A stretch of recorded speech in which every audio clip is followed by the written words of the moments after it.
பட்டியில் அடங்கும் ஆட்ட போல வாழ்வதெல்லாம் ஒரு வாழ்க்கை இல்ல.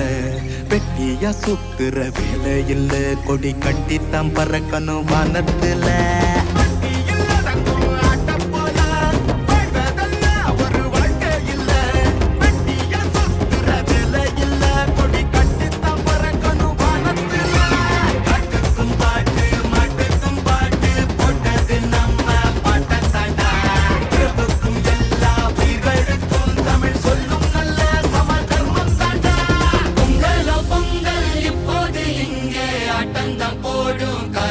பசங்க பொங்கல் பொங்கல் சூரிய பொங்கல் கொண்டாட்டமா நாங்க